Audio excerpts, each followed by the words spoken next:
د طالبانو د ویان ذبیح الله مجاهد خبرې به مخامخ اورېدلي چې وایي چې موږ نه غواړو چې ګاونډیانو سره جنګ ته داخل شو. زه د پاکستان د بریدونو پر مهال باندې مخکینی ولسمشر خو محبوب فیسبوک پاڼه باندې څرګندونې کړې دي او افغانستان په یو داسې انزوا کې یاد کړی دی چې نور نړۍ هیڅ ډول غږ نه اوري.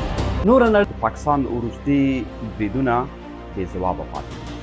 د ملي شهید ګیلمن وزیر د مورکۍ او دغه راز د هغه د مشر ورور عرفات وزیر په هکله باندې تازه او نوې خبر دا دی چې مشر غني د پاکستان وروستي هوایي بریدونه وغندل او د پکتیکا او کونړ د قربانیانو کورنیو سره یې خواخوږي څرګنده کړه. هغه وویل چې له امو تر اباسینه د یو افغان ملت په توګه به موږ کله راویښیږو.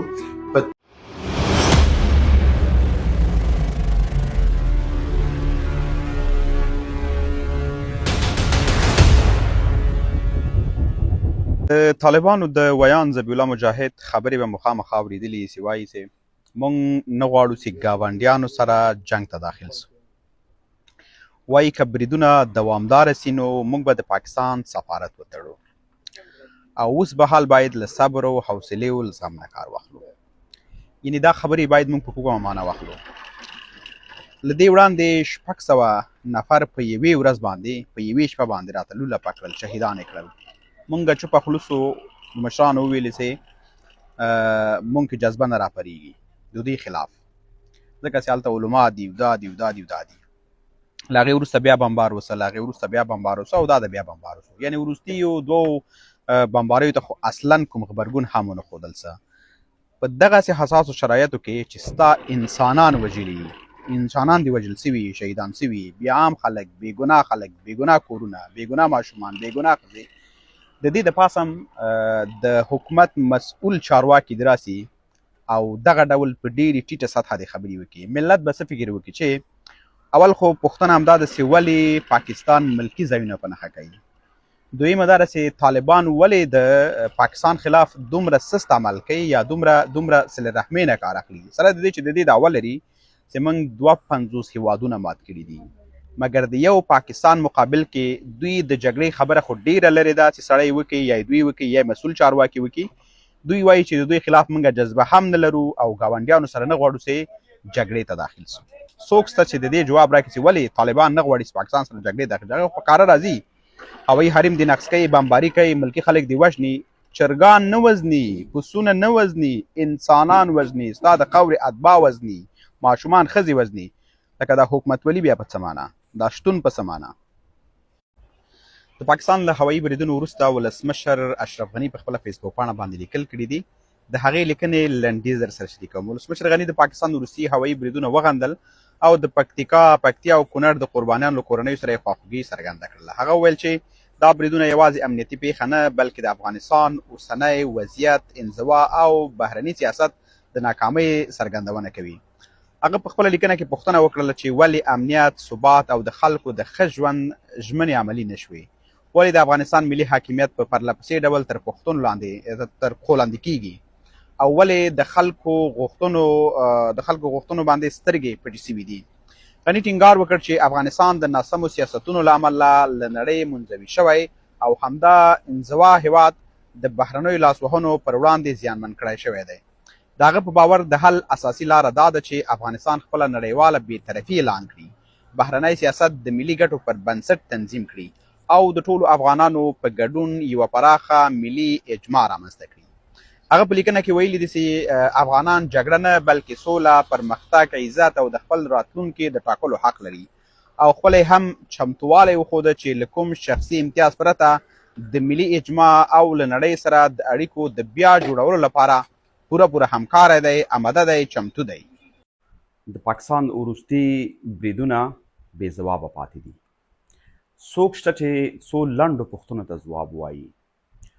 ولې د طالبانو حکومت د پاکستان د بریدونو پر وړاندې فقط څو خبرې کوي؟ بریدونه وغندل سول، په مناسب وخت کې به ځواب ورکړل سي او دا متجاوز پوځ دی. دې نه علاوه اصلا څه نسته. پخواسې به په افغانستان باندې یو ټک هم اوسه، حتی د طالبانو حکومت چې راغی دغسې وخت مخکې چې کومې هغه وسولې، نو په ټولو سرحدي سیمو کې به د پاکستان پر وړاندې جګړه پیل سوله. مګر په دې وروستیو کې چې دا دویم دریم ځل دی چې پاکستان راځي د افغانستان ملکي خلک بمباري، ملکي کورونه ړنګوي، ملکي خلک شهیدانوي، اصلا کوم پوځي ځای هدف نه ګرځي. د طالبانو حکومت په ده باندې چوپه خوله ده او فقط غندنه ده او مناسب وخت کې ځواب ورکول دي. دې نه علاوه څه نشته. دې کارونو د طالبانو د خلکو په ذهنونو کې ډیری پوښتنې راپورته کړي دي چې ولې طالبان چوپ دي، ولې د طالبانو مشر ملا هیبت الله په دغو بریدونو باندې د پاکستان په بریدونو باندې اصلا تر اوسه پورې کوم څرګند دریځ نه دی نیولی، حتی په خپلو پیغامونو کې دغه بریدونو ته اشارې نه دي کړي. بل دا چې د طالبانو حکومت، دفاع وزارت، د دوی پوځونه، د دوی استخبارات ولې د دغو بریدونو پر وړاندې اصلا هغسې عمل نه کوي چې د خلکو ته متوقع ده. دغه چوپتیا او دا غندنه په دومره ټیټه سطحه باندې ده چې د خلکو له هغه تمې توقع ډېره ټیټه ده. تر دې مهمه خبره دا ده چې له دومره بریدونو سره سره، له دومره ملکي شهیدانو سره سره، له دومره عام کورونو نړولو سره سره د پاکستان بیرغ په کابل کې رپیږي. د پاکستان سفارت خلاص دی. هغه سفارت چې اصلا دواړه هیوادونه نه د ټرانزیټ لارې خلاصې دي، نه عام تګ راتګ کیږي، نه قونسلي چارو کوم څه شته ده، نه ویزې ورکول کیږي، اصلا یو څه نشته مګر د پاکستان د پوځي رژیم سفارت په کابل کې خلاص دی. تیر ځل یوازې 1000 شوی او دا ځل به یو ځل بیا 1000 شي یا به 1000 شوی. دې نه علاوه څه نشته. دا هغه څه دي چې افغانانو ته د منلو وړ نه دي. افغانان غواړي چې د پاکستان خلاف باید حکومتونه، جمع خلک سره یو ځای سي او په کلکه ځواب وایي. هغه که په هر ډول په هر سطحه وي، خو دغه ډول چوپتیا پوښتنې به نورې را هم پیدا کړي او د خلکو ذهنونه به ډېر مغشوش دي. خو تر ټولو لویه هیله د افغانانو دا ده چې لومړي اقدام کې باید د پاکستان سفارت د کابل له خاورې وشړل سي، وتړل سي، بند سي او خپل سفارت او قونسلګریان راوغواړي. که یوازې دا د دې لپاره خلاصي چې دا ظلمونه دې کېږي، خو چې فقط د طالبانو سفارت هلته خلاصي، فقط په پېښور کې د پاکستان قونسلګري، نو بیا دا تر ټولو لوی ظلم او لوی خیانت ده د افغانانو سره. د ملي شهید ګیلمن وزیر د مورکۍ او دغه راز د هغه د مشر ورور عرفات وزیر پاک له باندې تازه او نوې خبر دا دی چې هغوی دواړه د حج مبارک له فریضې راګرځېدلي دي او بیرته خپل کعلت ته، خپل کلي ته په خیر خوشحالۍ سره راستانه شوي دي. واقعا د دوی په کورنۍ باندې د خوشحالۍ هره لمحه شخصا زه داسې ګڼم لکه په خپل کور مې چې او په خپل ځان باندې مې چې.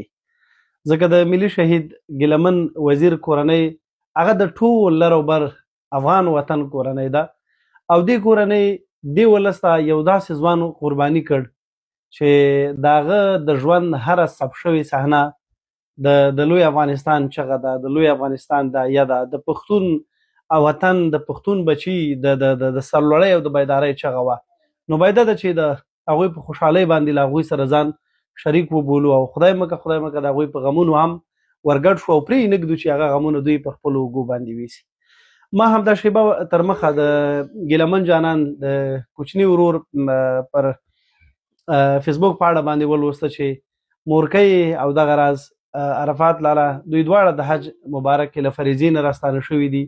د فریضه په خیر خوشحالۍ سره ترسره کړې ده او زه باوري یم چې د دغه دردېدلې مور د زړه نه به د خپل زوی بیا خصوصا د ګیلمن جانان لپاره ډېرې دعاګانې وتلې وي او خدای به حتما د دغې مورکۍ دعاګانې قبلې، ځکه دې کورنۍ ډېرې قربانۍ مخکې هم ورکړي دي او ګیلمن جانان یو داسې انسان د دې وطن او د دې خلکو لپاره نظر کړ چې هغه په پیړیو کې یو نفر پیدا کیږي.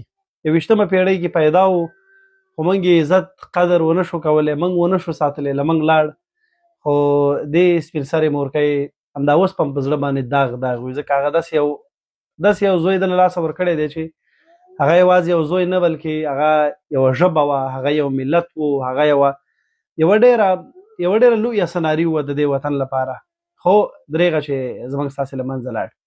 لنډه دا چې ګیلمن جانان دې خدای وبخي، د مور دغه کړي عبادتونه دې خدای جل جلاله په خپل دربار کې قبول کړي او اجر او ثواب ستا د خصوصا د ګیلمن جانان په برخه شه.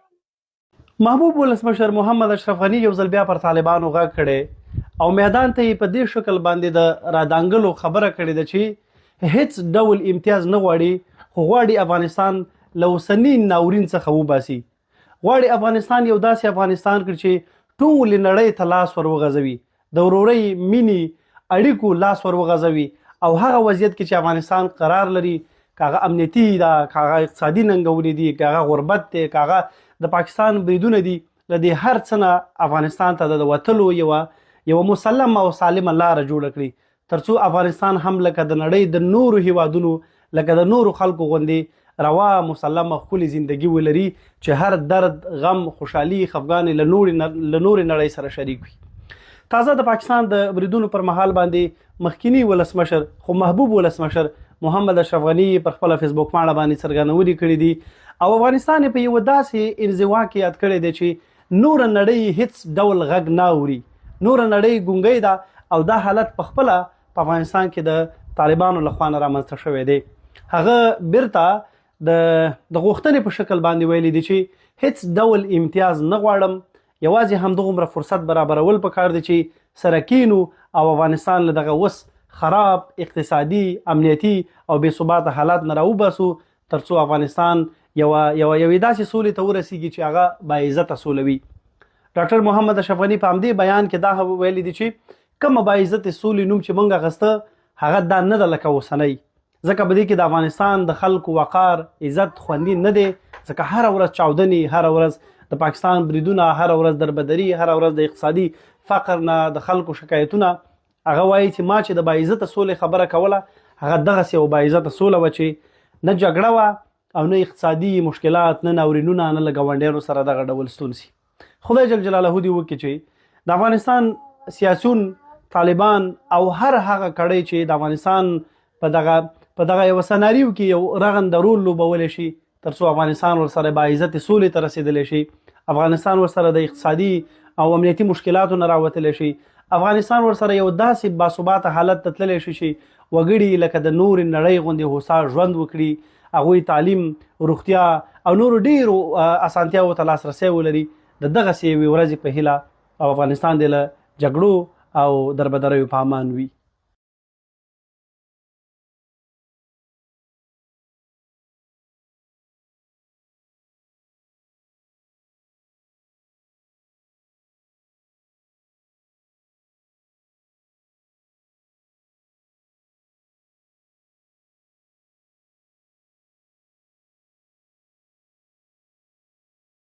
لا مو ته انتظار دی